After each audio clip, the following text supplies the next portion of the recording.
Well, there was a kindergartner that was practicing spelling with magnetic letters on the refrigerator.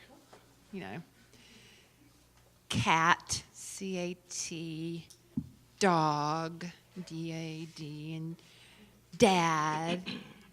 And so Mom had proudly displayed them all for everyone in the family to see.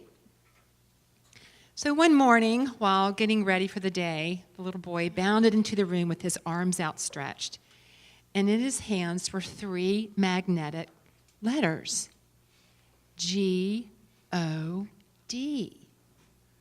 "Look what I spelled, Mom," he said with a proud smile on his face. "That's wonderful," the mom praised him. "Now go put them on the fridge so Dad can see it when he comes home tonight." And the mom was just reveling in her joy that her son's Catholic education was having such a profound impact. And just then, a little voice called from the kitchen, "Mom, how do you spell Zilla?"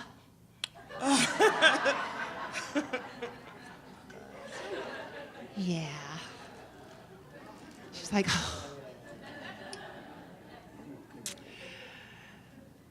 So, this is the unofficial month of the Fillmores. This is actually Myrtle Fillmore's birthday, August 6th. And Charles Fillmore's birthday is on August 22nd. And so I'm doing a Charles message today, and I'll get into that and why I'm doing that. But I just wanted to bring that to our attention, that our co-founders were both born in August. August is really a great month for birthdays. Yes. So I just felt like a good time to re-presence the Fillmores as our co-founders. And I just want you to know, if you're here for the first time, you know, Unity was founded by 2 people called Charles and Myrtle Fillmore. And they were 2 ordinary people that had an extraordinary vision and were on a spiritual journey like all of us. And because of their commitment to be on that journey, we have this community right now. We have a movement called Unity. And so this talk today was inspired by some of the comments I've gotten lately. And I want you to know, I really listened to you at the back door, you know, so hint, hint, come by and say hi. And I really listened to, because I feel like this topic just feels like it's time for us to talk about it again. I know you're waiting like, what's she going to talk about? So I'll get there. But what I wanted to share with you a little bit was really Charles Fillmore's story. You know, we hear a lot about Myrtle Fillmore's story, you know, how she healed and all that. But I know for myself, I really didn't hear a lot about Charles Fillmore's background, because his background greatly attributed to his spiritual unfolding. And so if you can just bear with me this morning, I want to share with you a story. So come kind of curl like you're getting ready to hear a story. I want to share the story of Charles Fillmore with you this morning. And then we're going to talk about a spiritual principle that I feel is just amazing. So, okay, you ready? Okay, all right. So Charles was born on my birthday, August 22nd, 1954, on an Indian reservation. 1854. Did I say 19? Okay, we're getting off to a great start. 1854. No, he was not my contemporary. Outside of St. Cloud, Minnesota, in a log cabin his father built. And his father, Henry, was a trader with the Chippewa Indians. And so Charles' mom was born in Nova Scotia and brought west by her father when she was a child. And she was a woman of strong character and tenacious spirit and zest for life. Charles and his mom were always very, very close. So Charles's childhood was spent roaming in and out of Indian lodges and teepees of the Chippewa and Sioux, and meeting many hunters and trappers who came through the area. So peaceful relationships were maintained with his Indian neighbors. However, there was an incident when Charles was 2 years old, when he and his mom were in their cabin home alone, that several Sioux entered, took Charles from his mother's arms, and rode away with him. And they returned him later that evening to his mom. And Charles never remembered this experience, but he had a sense that something mystical happened to him that night. So when Charles was 7 years old, his father left home, and his father moved about 10 miles away on a land he had acquired. And so Charles and his brother spent part of their time with their father and with their mom. And Charles's mother became a dressmaker and did her best to raise 2 children in the wilderness, literally the wilderness. So what happened when Charles was still a young boy was that he had a skating accident where his hip was dislocated. And he was treated by a doctor, but it kept getting worse. And so several doctors gave their input on this diagnosis. And Charles said he was, I didn't not even look up what these terms mean. I don't really want to know what they meant. But he was bled, leeched, lanced, blistered, and roweled. Doesn't sound good. So at the end of that ordeal, his hip socket was destroyed and his leg had stopped growing and couldn't move. And he was in chronic pain. So for over 2 years, disease ran its course through his leg, and it was quite painful and would compromise his entire body. And finally, after about 2 years, the disease had run its course, but it left behind a withered leg. So Charles had very little formal education. After this 2-year ordeal, he wanted to go back to school, but his mom said, I really need you to help support the family, so he did not go back to school. So he worked in a print shop and a grocery store and a bank. But there was a friend's mom who was trained in classical literature that took an interest in Charles and began to teach him to read literature and learn grammar and write. And this woman also shared some new ideas that were seeping out of New England that questioned Orthodox theology. And so at age 19, Charles moved to Texas, where he worked at the railroad, and he met his future wife, Myrtle. And then after Texas, he moved to Colorado to get into real estate, and he and Myrtle, kept in touch. And in the spring of 1881, they were married, and they lived in Colorado, where the first 2 of the 3 sons they had were born. And then Kansas City called Charles because it was growing in real estate opportunities. And Charles really was a shrewd businessman. He would develop properties, and then he would sell them for good profits.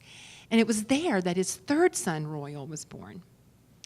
And it was also during this time that Myrtle's health took a downturn. We hear about her having tuberculosis, but she also had malaria.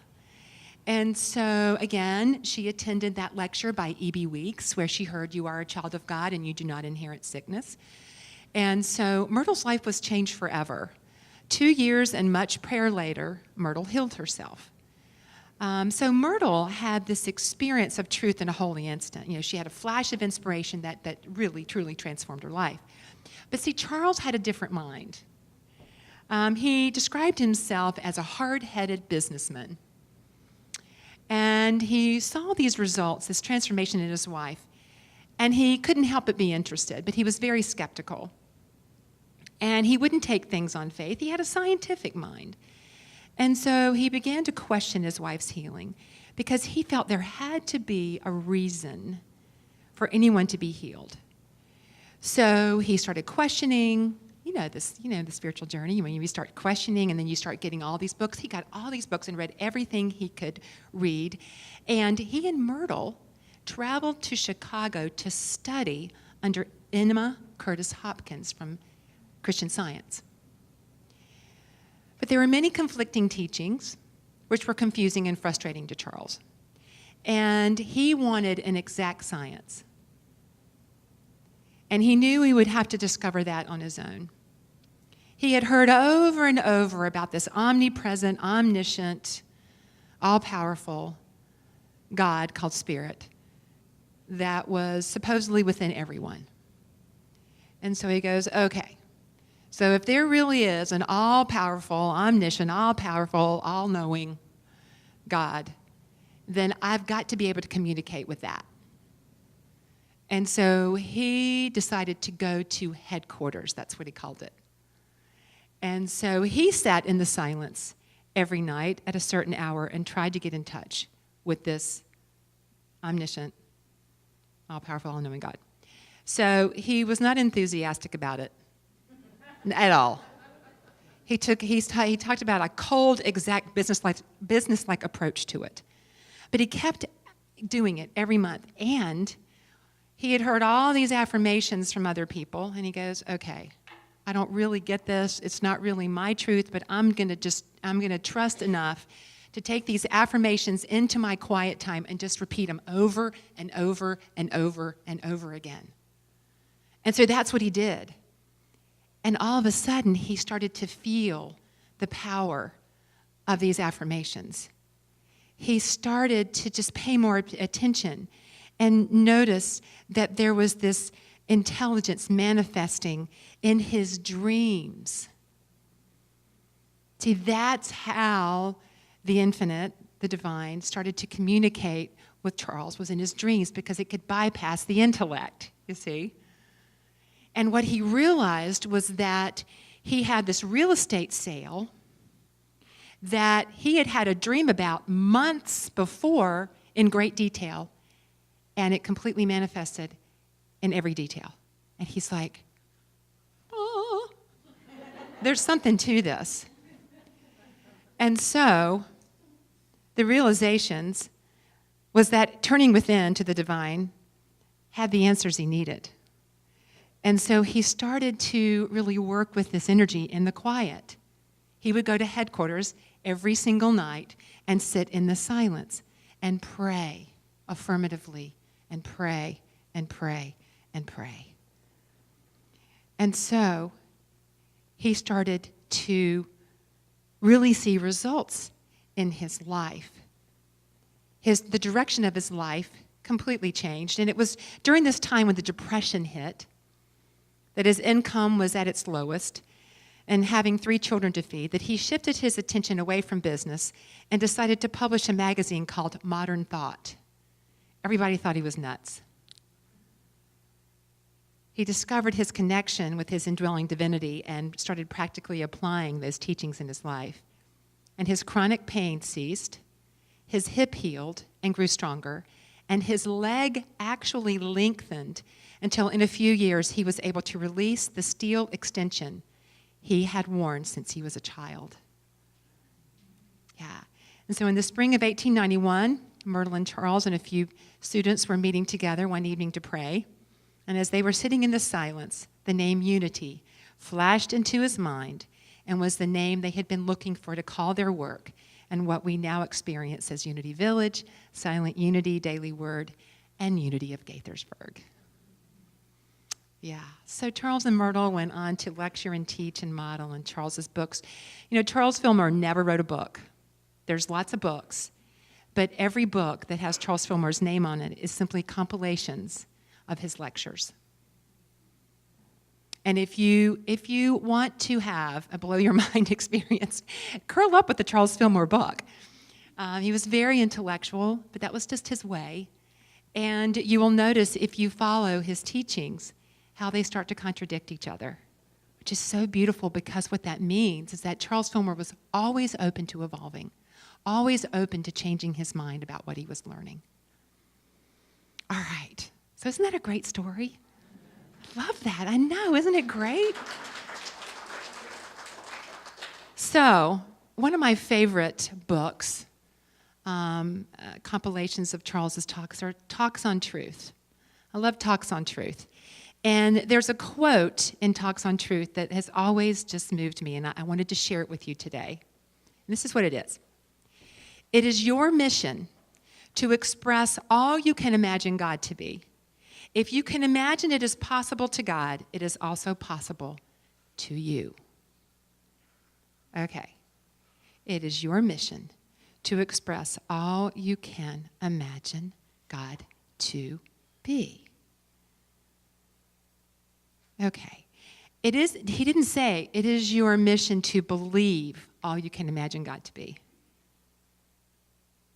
Charles Fillmore called us into action to express what we imagine God to be. And so the question is, so I'm going to come back out and come back. The reason I wanted to bring this forward is because I know there's some of you that go, Sheryl doesn't talk about God very much. I know. It's okay. And so if somebody comes up to me and says, Sheryl, do you believe in God? My first question back to them would say, define what you mean by God. Because that question is imbued with embedded theology. right? See, I see some of you nodding your heads that have been in my classes.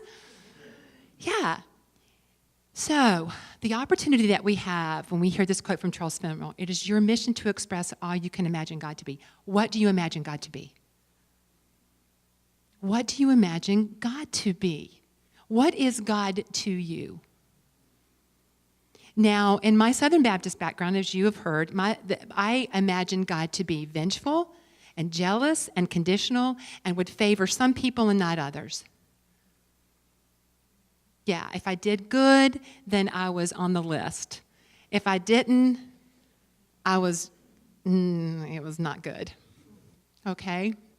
So the first question, as we look at this quote, is I just invite you to look at what do you imagine God to be? And so I think this is a very fair assumption that most of us that are sitting in this audience have come from a tradition where our view of God has evolved. Is that a safe assumption? Right.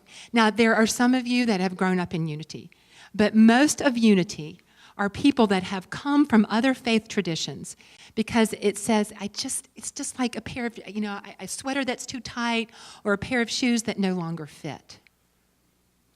And so, one thing I want to say, because I'm quoting E.J. Niles, I love her, ministers are here to comfort the afflicted and afflict the comfortable.